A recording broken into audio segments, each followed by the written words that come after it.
नमस्कार दोस्तों, आप सभी का स्वागत है हमारे इस वीडियो में। और हमारा पहला सवाल है, कोई व्यक्ति 29 नवंबर 2019 को एक एक्सप्रेस ट्रेन में सूरत गुजरात से नागरकोइल केरल जाने के लिए बैठा। यह ट्रेन सूरत से 19:45 पर चली और 1 दिसंबर 2019 को 11:45 पर नागरकोइल पहुंची। यदि सूरत से नागरकोइल के बीच ट्रेन मार्ग की दूरी 2120 किलोमीटर है तो इस यात्रा में ट्रेन की औसत चाल थी। ऑप्शन 1 132.5 किलोमीटर प्रति घंटा, ऑप्शन 2 60 किलोमीटर प्रति घंटा, ऑप्शन 3 53 किलोमीटर प्रति घंटा, ऑप्शन 4 45 किलोमीटर प्रति घंटा। तो इसका जो राइट आंसर है वो ऑप्शन 3 53 किलोमीटर प्रति घंटा। अगला प्रश्न देखते हैं हम लोग। अगला प्रश्न है, निम्नलिखित में से कौन अंतर्राष्ट्रीय ख्याति प्राप्त वेट लिफ्टर है? तो ऑप्शन 1 है सुनीता विलियम्स, ऑप्शन 2 है बछेंद्री पाल, ऑप्शन 3 है सूर्यमणि, ऑप्शन 4 है कर्णम मल्लेश्वरी। तो इसका जो राइट आंसर है वह है ऑप्शन 4 कर्णम मल्लेश्वरी। अगला प्रश्न देखते हैं, नीचे दिया गया कौन सा एक समूह जड़ों का है? ऑप्शन 1 है चुकंदर, ऑप्शन 1 है चुकंदर आलू अदरक, ऑप्शन 2 है गाजर हल्दी अदरक, ऑप्शन 3 है शकरकंद मूली हल्दी, ऑप्शन 4 है गाजर चुकंदर मूली। इसका जो राइट आंसर वो है ऑप्शन 4। अगला प्रश्न देखते हैं। अगला प्रश्न है रेगिस्तानी ओक एक पेड़ है जो पाया जाता है। ऑप्शन 1 है आबू धाबी में, ऑप्शन 2 है ऑस्ट्रेलिया में, ऑप्शन 3 है राजस्थान के रेगिस्तानों में, ऑप्शन 4 है संयुक्त अरब अमीरात के रेगिस्तानों में। तो इसका जो राइट आंसर है ऑप्शन 2 है ऑस्ट्रेलिया में। अगला प्रश्न देखते हैं, निपेंथिस वह पौधा जो शिकार करता है के विषय में नीचे दिए गए कथनों पर विचार कीजिए। कथन ए है यह पौधा ऑस्ट्रेलिया इंडोनेशिया और भारत में मेघालय में पाया जाता है। कथन बी है इसका आकार घड़े जैसा होता है और इसका मुंह एक पत्ती से ढका होता है। कथन सी है यह केवल छोटे कीड़े मकोड़ों को फंसाकर उनका शिकार कर सकता है। कथन डी है यह छोटे कीड़ों मकोड़ों को खींचने के लिए मोहक आवाज निकालता है जो इसमें फंस जाते हैं और बाहर नहीं निकल पाते। तो कूट 1 है ए और बी, कूट 2 है ए और सी, कूट 3 है बी और डी, कूट 4 है ए बी और सी। तो 65 का जो राइट आंसर वो है कूट 1 ए और बी जो है उसका राइट आंसर है। यह पौधा ऑस्ट्रेलिया इंडोनेशिया और भारत में मेघालय में पाया जाता है। इसका आकार घड़े जैसा होता है और इसका मुंह एक पत्ती से ढका होता है। तो कूट 1 सही है, ए और बी। अगला प्रश्न देखते हैं। अगला प्रश्न है, भारत की जिस दांडी के समुद्र तट तक अपनी प्रसिद्ध यात्रा की थी वह भारत के नीचे दिए गए किस राज्य में स्थित है? ऑप्शन 1 है आंध्र प्रदेश, ऑप्शन 2 है कर्नाटक, ऑप्शन 3 है महाराष्ट्र, ऑप्शन 4 है गुजरात। तो 66 का जो राइट आंसर वो है ऑप्शन 4 गुजरात। अगला प्रश्न देखते हैं। अगला प्रश्न है 67, उच्च ज्वर तेज बुखार के साथ कपकपी जिसका उपचार सिनकोना पेड़ की छाल से किया जाता है वह है? ऑप्शन 1 मियादी बुखार, option 2 malaria, option 3 chikungunya, option 4 dengue. तो 67 का जो राइट आंसर है वो है ऑप्शन 2 मलेरिया। अगला प्रश्न देखते हैं। अगला प्रश्न है 68, किसी डॉक्टर का घर एक्स पर स्थित है तथा उसका अस्पताल वाई पर स्थित है। डॉक्टर के घर से अस्पताल जाने के लिए कोई सीधी सड़क नहीं है, अतः डॉक्टर पहले ए पर जाता है जो एक्स के ठीक पूर्व में है 600 मीटर की दूरी पर, फिर वह बी पर जाता है जो ए के ठीक दक्षिण में 450 मीटर की दूरी पर है, फिर वह सी पर जाता है जो बी के ठीक पश्चिम में 120 मीटर की दूरी पर है, और अंत में वह वाई पर अपने अस्पताल पहुंच जाता है जो सी के ठीक उत्तर में 90 मीटर की दूरी पर है। अस्पताल के सापेक्ष डॉक्टर के घर की सही दिशा क्या है? ऑप्शन 1 है उत्तर पूर्व, ऑप्शन 2 है उत्तर पश्चिम, ऑप्शन 3 है दक्षिण पूर्व, ऑप्शन 4 है दक्षिण पश्चिम। तो 68 का जो राइट आंसर है वो ऑप्शन 2 है उत्तर पश्चिम। राइट आंसर है ऑप्शन 2। अगला प्रश्न देखते हैं और इसको आप लोग सॉल्व कर लीजिएगा। अगला प्रश्न है 69, चिराओ नाच कहाँ के लोग करते हैं? ऑप्शन 1 है झारखंड, ऑप्शन 2 है मिजोरम, ऑप्शन 3 है मणिपुर, ऑप्शन 4 है मेघालय। तो 69 का जो राइट आंसर है वो है ऑप्शन 2 मिजोरम। अगला प्रश्न देखते हैं। तमिलनाडु के निकटवर्ती राज्य हैं। ऑप्शन 1 है आंध्र प्रदेश, उड़ीसा, कर्नाटक। ऑप्शन 2 है केरल, आंध्र प्रदेश, महाराष्ट्र। ऑप्शन 3 है कर्नाटक, छत्तीसगढ़, केरल। ऑप्शन 4 है आंध्र प्रदेश, केरल, कर्नाटक। तो जो 70 का राइट आंसर है वो ऑप्शन 4 है, आंध्र प्रदेश, केरल, कर्नाटक जो है तमिलनाडु को निकटवर्ती राज्य हैं। ऑप्शन 4 सही है। अगला प्रश्न देखते हैं। अगला प्रश्न है हमारा, अगला प्रश्न 71। एनसीएफ 2005 के अनुसार निम्नलिखित में से क्या प्राथमिक स्तर पर्यावरण अध्ययन का शिक्षण का उद्देश्य नहीं होना चाहिए? ऑप्शन 1 है विशेषतः प्राकृतिक पर्यावरण के प्रति बच्चों की जिज्ञासा एवं सृजनात्मक को बढ़ावा देना। ऑप्शन 2 है अवलोकन, वर्गीकरण और निष्कर्ष निकालने आदि प्रक्रियाओं के माध्यम से बुनियादी संज्ञानात्मक तथा गत्यात्मक कौशल प्राप्त करने के लिए खोजबीन से जुड़ी और हाथों से करने वाले कार्यों में बच्चों को संलग्न करना। ऑप्शन 3 है प्राकृतिक, सांस्कृतिक व सामाजिक पर्यावरण के बीच संबंधों को पहचानने व समझने में बच्चों को प्रशिक्षित करना। ऑप्शन 4 है पर्यावरणीय समझ के द्वारा बच्चों में सटीक संख्यात्मक कौशल का विकास करना। तो 71 का जो राइट आंसर वो है ऑप्शन 4, पर्यावरणीय समझ के द्वारा बच्चों में सटीक संख्यात्मक कौशल का विकास करना। ऑप्शन 4 इसका सही आंसर है। अगला प्रश्न देखते हैं। पर्यावरण अध्ययन कक्षाओं 3 से 5 के लिए एक विषय क्षेत्र है जो संकलित करता है। ऑप्शन 1 विज्ञान की अवधारणाओं और मुद्दों को। ऑप्शन 2 पर्यावरण शिक्षा, सामाजिक अध्ययन और विज्ञान की अवधारणाओं और मुद्दों को। ऑप्शन 3 विज्ञान और सामाजिक अध्ययन की अवधारणाओं और मुद्दों को। ऑप्शन 4 पर्यावरणीय शिक्षा और विज्ञान की अवधारणाओं और मुद्दों को। तो 72 का जो राइट आंसर है वो है ऑप्शन 2, पर्यावरण अध्ययन कक्षा 3 से 5 के विषय क्षेत्र जो संकलित करता है पर्यावरण शिक्षा, सामाजिक अध्ययन और विज्ञान की अवधारणाओं और मुद्दों को। तो ऑप्शन 2 इसका राइट आंसर है। अगला प्रश्न देखते हैं। अगला प्रश्न है 73। निम्नलिखित में से क्या पर्यावरण अध्ययन के संदर्भ में सही है? ऑप्शन 1 है पर्यावरण अध्ययन एक विषय है जो 1 से 5 तक की कक्षाओं में पढ़ाया जाता है। ऑप्शन 2 1 एवं 2 की कक्षाओं के लिए भाषा और गणित के माध्यम से पर्यावरण अध्ययन पढ़ाया जाता है। ऑप्शन 3 2, 3 और 4 की कक्षाओं के लिए पर्यावरण अध्ययन से जुड़े मुद्दों को भाषा और गणित के माध्यम से पढ़ाया जाता है। ऑप्शन 4 1 से 2 तक की कक्षाओं के लिए पर्यावरण अध्ययन से जुड़े मुद्दे विज्ञान और सामाजिक विज्ञान के द्वारा पढ़ाए जाते हैं।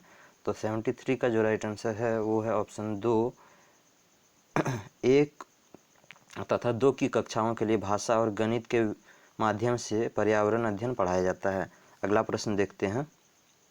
अगला प्रश्न है 74। बच्चों को पर्यावरण अध्ययन सीखने के लिए खोजने के द्वारा पर्याप्त समय दिया जाता है। यह इंगित करता है कि पर्यावरण अध्ययन याद करके सीखा जाता है। ऑप्शन 2 पर्यावरण अध्ययन सूचनाओं के द्वारा सीखा जाता है। ऑप्शन 3 पर्यावरण अध्ययन बाल केंद्रित है। ऑप्शन 4 पर्यावरण अध्ययन शिक्षक केंद्रित है। तो 74 का जो राइट आंसर वो है ऑप्शन 3 पर्यावरण अध्ययन बाल केंद्रित है। अगला प्रश्न देखते हैं। अगला प्रश्न है 75।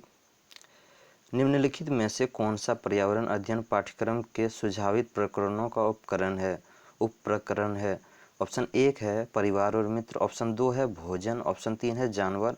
ऑप्शन 4 है हम चीज़ें कैसे बनाते हैं। तो 75 का जो राइट आंसर है वो है ऑप्शन 3 जानवर। अगला प्रश्न देखते हैं। अगला प्रश्न है निम्नलिखित में से क्या पर्यावरण अध्ययन के शिक्षक के लिए वांछनीय गतिविधि है? ऑप्शन 1 है विभिन्न कक्षाओं के बहुसांस्कृतिक क्षेत्रों को संबोधित करना। ऑप्शन 2 है पर्यावरण अध्ययन की अवधारणाओं से संबंधित महत्वपूर्ण प्रश्न सूचनाओं को बच्चों को देने के लिए प्रेरित करना। ऑप्शन 3 है पर्यावरण अध्ययन के 6 प्रकरणों का रेखीय आयोजन करना। ऑप्शन 4 है केवल पाठ्य पुस्तकों पर आश्रित रहना। तो 76 का जो राइट आंसर है वो है ऑप्शन 1 विभिन्न कक्षाओं के बहुसांस्कृतिक क्षेत्रों को संबोधित करना पर्यावरण अध्ययन के लिए शिक्षकों के लिए वांछनीय गतिविधि है। तो 76 का जो राइट आंसर है ऑप्शन 1 है। अगला प्रश्न देखते हैं। अगला प्रश्न है 77। निम्नलिखित में से क्या पर्यावरण अध्ययन में बच्चों के द्वारा ज्ञान की रचना में महत्वपूर्ण है? तो ए है बच्चों का सक्रिय भाग लेना, बी है बच्चों के समुदाय के सदस्य, सी है पर्यावरण अध्ययन की पाठ्यपुस्तकें, डी है पर्यावरण अध्ययन की पाठ्यपुस्तक में दी गई व्याख्या और परिभाषा। कूट 1 है ए, बी और सी, कूट 2 है ए और सी, कूट 3 है ए, सी और डी, कूट 4 है सी। तो इसका जो राइट आंसर है 77 का वो है कूट 1, ए, बी और सी जो है तीनों राइट आंसर है। पर्यावरण अध्ययन के द्वारा बच्चों के द्वारा ज्ञान की रचना में महत्वपूर्ण, ए है बच्चों का सक्रिय भाग लेना, बी है बच्चों के समुदाय के सदस्य, सी है पर्यावरण अध्ययन की पाठ्यपुस्तकें, ये तीनों सही है आपका। अगला प्रश्न देखते हैं। अगला प्रश्न है 78, बच्चों के पर्यावरण अध्ययन सीखने में प्रभावशाली तरीके से जोड़ा जा सकता है। ऑप्शन ए है वृत्तांत, बी है कहानियाँ, सी है शिक्षक के द्वारा अवधारणाओं की प्रभावशाली व्याख्या, डी है शिक्षक के द्वारा अवधारणाओं का प्रभावशाली प्रदर्शन और व्याख्या। कूट 1 है ए, बी और सी, कूट 2 है ए और बी, कूट 3 है सी और डी, कूट 4 है ए, बी और सी। तो 78 का जो राइट आंसर है वो है कूट 2 ए और बी। मतलब पर्यावरण अध्ययन सीखने में प्रभावशाली तरीके से हम दो चीज़ें जोड़ सकते हैं, एक है ए है वृत्तांत और बी है कहानियाँ। तो कूट 2 सही है, ए और बी। अगला प्रश्न देखते हैं। अगला प्रश्न है 79, पर्यावरण अध्ययन के शिक्षक के द्वारा बच्चों को जानवरों का अवलोकन और उनका चित्र बनाने को प्रेरित करने का उद्देश्य है। ए, बच्चों में सृजनात्मक का विकास करना, बी, बच्चों में अवलोकन और रचना कौशल का विकास करना, सी, बच्चों में सौंदर्यगत संवेदना का विकास करना। कूट 1 है केवल ए, कूट 2 है ए और सी, कूट 3 है केवल बी, कूट 4 है ए, बी और सी। तो 79 का जो राइट आंसर है वो है ऑप्शन 4, ए, बी और सी तीनों हमारा सही है। बच्चों में सृजनात्मक का विकास करना, बच्चों में अवलोकन और रचना कौशल का विकास करना, यह भी सही है। बच्चों में सौंदर्यगत संवेदना का विकास करना, यह भी सही है। तो 79 का ऑप्शन कूट 4 सही है, ए, बी और सी। अगला प्रश्न देखते हैं। अगला प्रश्न है 80, पर्यावरण अध्ययन में शिल्पकला और चित्रकला को समूह में करके सीखने पर बल दिया जाता है क्योंकि ए, कक्षा की अनुशासनहीनता को रोकने के लिए समूह में सीखना शिक्षकों के लिए एक आसान और बहुत प्रभावशाली युक्ति है, बी, समूह में सीखना सहपाठी द्वारा सीखने को प्रोत्साहित करता है, सी, समूह में सीखना कक्षा की सामाजिक अंतःक्रिया को बेहतर करता है, डी, समूह में सीखना पर्यावरण अध्ययन के पाठ्यक्रम को समय पर पूरा करने में सहायता करता है। कूट 1 है ए और डी, कूट 2 है बी और डी, कूट 3 है बी और सी, कूट 4 है सी और डी।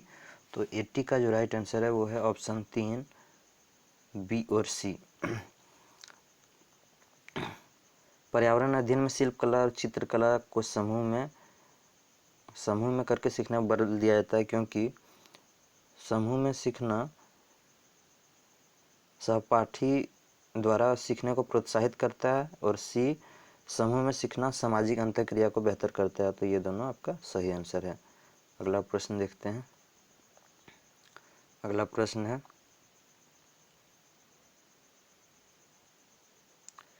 निम्नलिखित में से क्या पर्यावरण अध्ययन को सीखने का सबसे प्रभावशाली संसाधन है। ए, परिवार का सदस्य, बी, समुदाय के सदस्य, सी, समाचार पत्र, डी, कक्षा। कूट 1 है केवल डी, कूट 2 है सी और डी, कूट 3 है ए, बी और सी, कूट 4 है ए और बी। तो 81 का जो राइट आंसर है वो है हमारा कूट 3, ए, बी और सी हमारा सही है। तो पर्यावरण अध्ययन को सीखने का सबसे प्रभावशाली संसाधन है पहला ए, परिवार के सदस्य, दूसरा है बी, समुदाय के सदस्य, तीसरा है सी, समाचार पत्र। ये तीनों संसाधन बहुत ही प्रभावशाली हैं पर्यावरण अध्ययन को सीखने के लिए। तो अगला प्रश्न देखते हैं।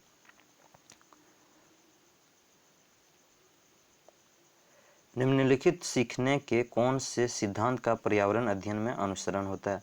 1, वैश्विक से स्थानीय, 2, अमूर्त से मूर्त, 3, अज्ञात से ज्ञात, 4, ज्ञात से अज्ञात। तो 82 का जो राइट आंसर है वो है हमारा ऑप्शन 4, ज्ञात से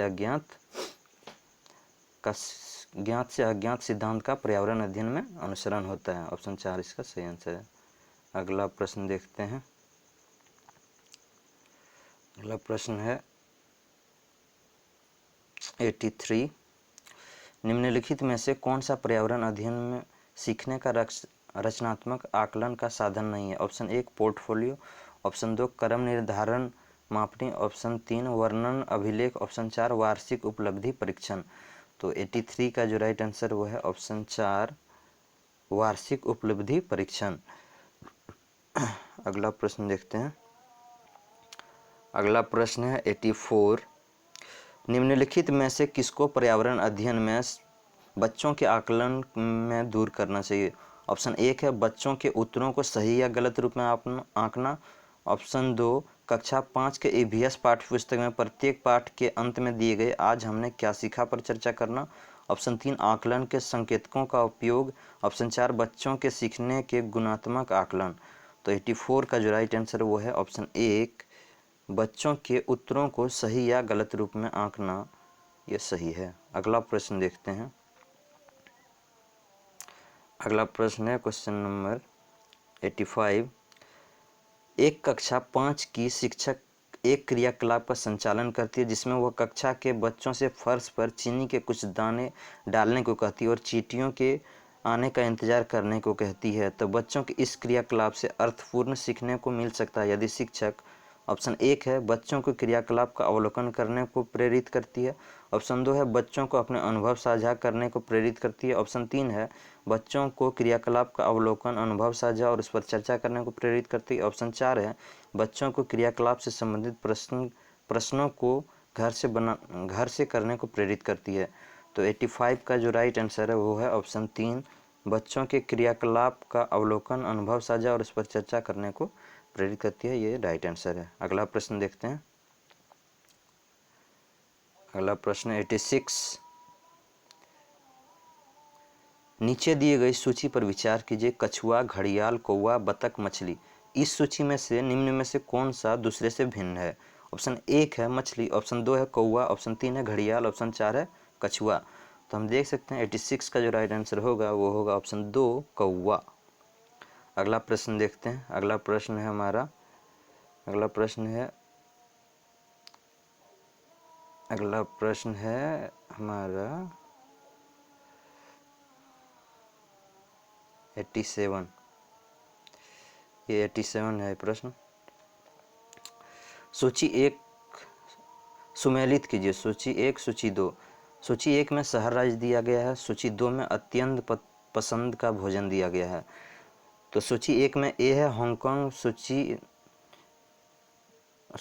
1 का ए में है हांगकांग, सूची 2 का 1 में है किसी भी करी के साथ उबला हुआ टेपिओका, सूची 1 का बी में है केरल, सूची 2 का 2 में है सरसों के तेल में बनी मछली, सूची 1 का सी में है कश्मीर, सूची 2 का 3 में है नारियल के तेल में बनी समुद्र की मछली, सूची 1 का डी में है गोवा और सूची 2 का 4 में है छोले भटूरे और सूची 2 का 5 में है पकाया हुआ सांप।